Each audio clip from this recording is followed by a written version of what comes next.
So we've got a bit of an issue. We've been storing like 250 gig a week of footage, and the cloud's not a particularly good use case for storing that amount of files and uploading them over a 1 gig lease line. I mean, not every business wants to be spending the money for a 10 gig connection. We certainly don't. And actually, I think it's important to differentiate that like the cloud is not built perfectly for every single use case. So we've gone ahead and bought a Synology NAS. It's a DS1621XS. We're going to put 6 10TB WD Gold drives in it and 2 1TB NVMe drives. For us, although we're a cloud-first business, we understand that like not everything can go in the cloud, and some stuff needs to stay in the office. And what we're going to go through today is how you can build a NAS server, set it up, and actually sync that with Amazon Web Services S3 storage. And what that allows you to do is allow you to keep data inside your office and also upload it to the public cloud, hopefully at a super cost-effective price point. So first thing we need to do is actually get the NAS ready. And then we seem to be missing some drives as well. So here we have the Synology NAS. This is the 1621XS. It's got 6 bays. It has room for 2 NVMe drives you can use for cache. We've gone with the WD 10TB Gold, which is more of a sort of enterprise class hard drive. This is plenty good enough for storing like video editing and stuff. We've gone with the WD Black 1TB NVMe M.2 drives. Important to remember these are the 2280 drives because not all form factors will fit absolutely every single device. Let's get into opening this up now, and we'll give you a run through on exactly how you can set it up and configure it for syncing to Amazon.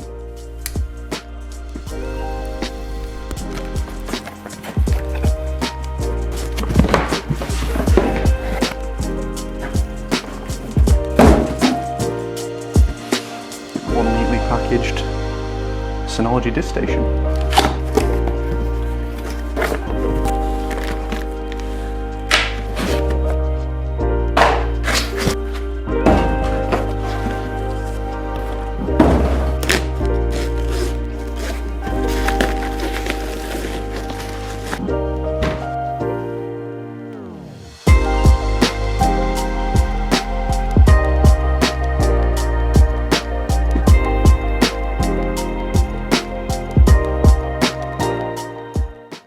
So we're going to get these M2 drives unboxed, and I'm pretty sure that these are the first component that needs to go in because the M2 bays are actually hidden behind the drives. So yeah, so we've got the 2 1TB drives, NVMe. First of all, we need to take the drive covers out to actually get these into the front, so these all pop up. So now the M2 drive bays are actually hidden inside this actual device. So they're just along the sort of left-hand side here. There's 2 slots. So first thing we'll do, get these M2 devices, and actually get them installed. So first one clips in, cool, that's done. So now our next job is to put all the drives into the carriers, which we'll do now. Yeah, so we're putting 6 drives in this, which should give us somewhere in the region of about 50 terabytes usable, which is plenty for us. By the time we actually outgrow that, we'll definitely be finding a much better solution for this, but for the time being, this will definitely get the job done without any issues. Pretty straightforward to install the drives into the caddy. It has a slot that it lines up with. These plastic bits pop out and you can just clip them back in. I'm sure you're probably supposed to remove them first, but I don't have time for that. So there we have it. So our drives prepped, so now we need to install those into the device. Let them have it. So that's us in the device. So in terms of onboard I/O, we've got a couple of different slots at the back.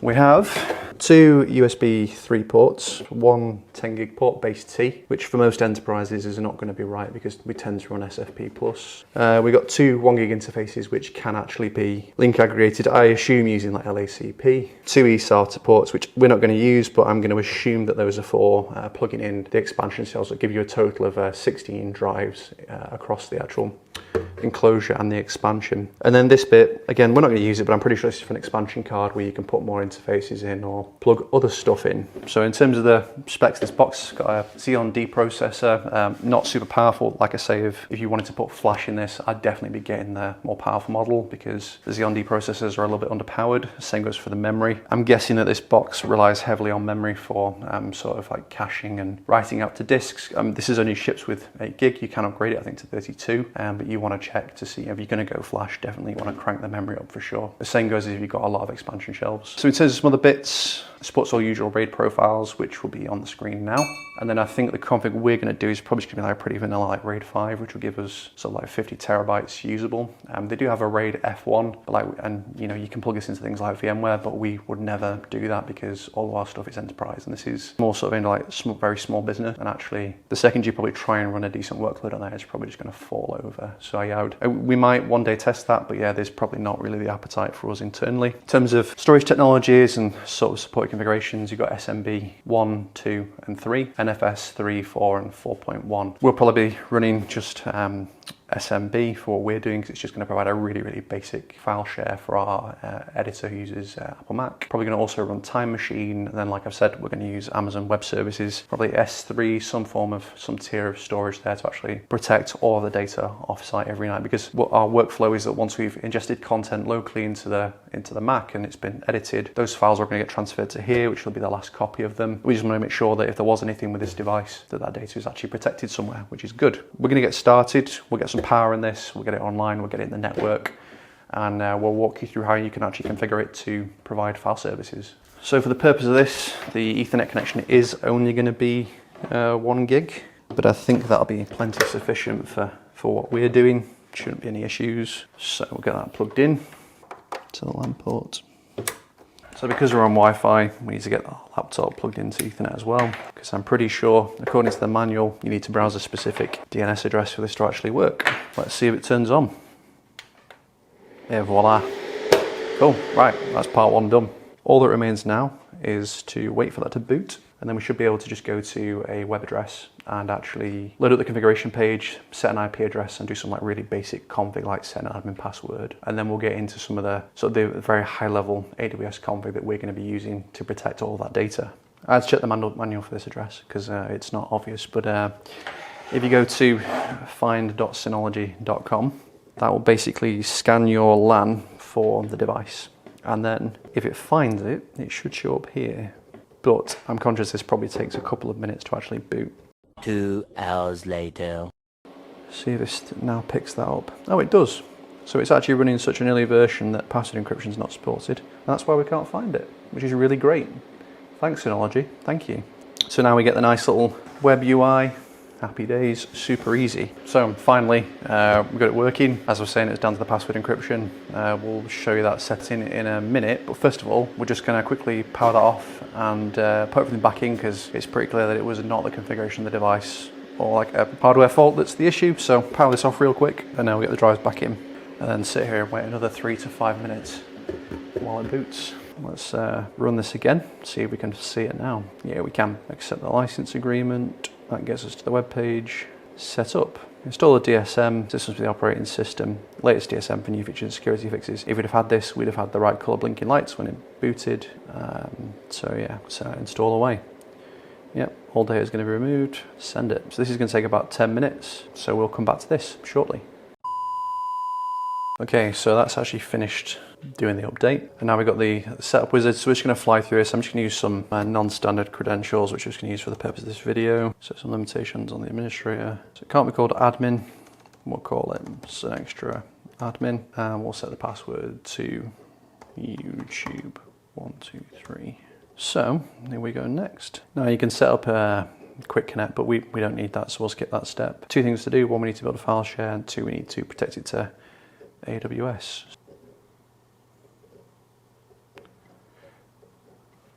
Okay, so shared folder created. Okay, storage manager, volume. There are no storage pool in your system. Go to the storage pool tab to create a new storage pool first. Cool. So storage pool, create. We'll just choose better performance next. We're going to go with RAID 5, and we'll call this extra NAS RP or SP for storage pool. Cool. So RAID 5 is going to let us tolerate, well, we've got to have basically the loss of a single drive, which is 10 terabytes. That should be fine. Obviously, if we lose 2 drives, it'll be game over, but we're going to be backing up to AWS anyway, so that's not too big of a deal. Let's throw these drives in. It's a little bit upset saying that actually the drives aren't compatible potentially, but a drive is a drive. I don't really think it's going to be a problem. Throw these in, Click next. It's not in the compatibility list, but I'm not particularly bothered. I think it'll be fine. Okay, apply. So that's going to give us 45 terabytes of total capacity, which is plenty for what we need. Okay, cool. So now we need to make a volume that uses the storage pool. That's currently running a parity check. That's going to be forever because it's a large amount of space. So let's go create a volume on the storage pool. Next. So 2 options on the file system. So BT, RFS and ext4. It looks like that's BT RFS supports the most advanced features. So we'll go with that. Next. And we'll call this some extra NAS vol1 just to keep nice standard naming convention. Apply. That's going to build that for us. I'm pretty sure when that's done, we can go then build a file share. Cool, so that's being created. Let's go and see if we can now build a shared volume or folder. So, Synology NAS. We'll call this Synology -video. Volume 1, we won't hide it. We won't hide the subfolders. We'll enable the recycle bin, but we'll restrict the access to that. Next. Not bothered about encrypting it. The data's not super sensitive. Data check some in. So I think that's probably worth having, particularly given we've got video content on there. I'm going to untick that actually, because it mentions here about storing video for surveillance station, which we're not using, but I'm guessing that's just going to store video. So we'll untick that. Next. Okay. Apply. Cool. So now we've got permissions, but for the purpose of this, we're gonna just leave this bit as it is. You know, we can go through here and define a bunch of local users to the system and actually set their permissions, and we'll just be using basically accounts that we'll provide to staff internally. We may or may not domain join it. I'm not exactly sure yet. So next job, we need to protect that folder to AWS every night. A few moments later. Right, change of plan. We are going to need to use a different backup product. So because we want to tier it out into Glacier through the lifecycle policies, we can't use the inbuilt Glacier backup tool. So we're going to deploy Hyper Backup. It's part of the free packages. That should all work. Fingers crossed. Click on the plus. We want to do a data backup task. Destination is S3 storage. Next, create a task. S3 server, yeah, Amazon S3. Access key, so same as previous. And there. The bucket name is an extra NAS backup. Select that. The directory, we'll just leave it as the default that it's suggested. Click next. In terms of now, we select basically what we want to protect. So we're going to protect Synology video. Click next. We're not interested in backing up any of the applications. It's not necessary. But I suppose actually it might be useful to grab Hyper Backup in terms of the configuration in case we want to restore it for any reason. Next. We'll call this Synology NAS S3 backup. It will have notifications on, but I've not configured the email server, which I'll go and do. I will keep a change log, it's useful to see. Encrypted transit, storage class. We'll leave it on standard, leave multi-part at 512. That's going to be the biggest size possible. Next one, so we'll run it daily we'll run it at 2100, because there'll definitely be no one here at that point. Isn't that right, Michael? Integrity check we'll do every Saturday, but at like 1 in the morning. Just going to make sure everything's all right. Versioning, I'm not that interested in versioning at the moment because we'll handle a lot of that ourselves, so we can apply that. And ask if you want to back up now. We'll do that just to prove that it works. So that's backing up, cool. Just to show you that some of the configuration there. So we've got the NAS backup in terms of the bucket. Then we've got some configuration here which just does lifecycle management to transition everything to Glacier. So after 30 days, that will move over there. That just keeps our backup costs down nice and low. Probably a couple of different ways of doing this. Like there is a tier of storage that handles it intelligently and will move it to different tiers. One consideration of this is that the software might not support the tiering, so we need to do a little bit of testing because otherwise the software might not know that the backup files have actually transitioned to Glacier and actually can't restore them anymore. So that's just one thing to keep in mind, but we've got 30 days and we'll do some testing and maybe move it to a different S3 storage tier to make sure that works. So there we go, successful backup. We know that's been fine. Obviously there's no data, so we're not going to see anything transferred there, but we can see there was 702 kilobytes transferred because there's no data in that folder. So that's all working. Cool. So that's pretty much all there is to do to set up S3 backup. Sort of as we said, whilst cloud is fantastic for like 90% of business data, there's just no way that you can store huge volumes of files. Like if you're pushing out like 250, 500 gig a week of content, you can't realistically expect to put that in cloud storage. It's going to get really expensive really quick, even if the most sort of low cost tiers. So this is a really great solution for that. Would I use it for things like virtual servers and things like that? No chance. All of our virtual storage tiers are all done on all flash just because it's easier when you're talking about moving larger volumes of data, because of course, like, don't forget, like, if we fill this and we've got 40 terabytes of data and we lose a drive, the rebuild time for a 10 terabyte spinning disk is going to be insane, and there's not really a way around that. So those are the kind of things that you need to think about, and actually that's where the S3 backup is literally perfect. So we hope you've enjoyed the video. It's our first review, not kind of exactly what we hope to be doing going forwards, because we want to focus on more sort of the business and enterprise tech, but we think this is really applicable because it's the kind of thing that we use here, and I think there's lots of businesses that will want to approach something quite similar. You know, after we've been using it for a couple of months, we might do a video and follow up and look at performance and our sort of like media management workflow and talk about that. But yeah, I mean, if you like the video, please, you know, leave a comment. And we've also got a podcast available on all popular players. That's called Experts in Polo Shirt. Yeah, and please check us out. Thanks for tuning in.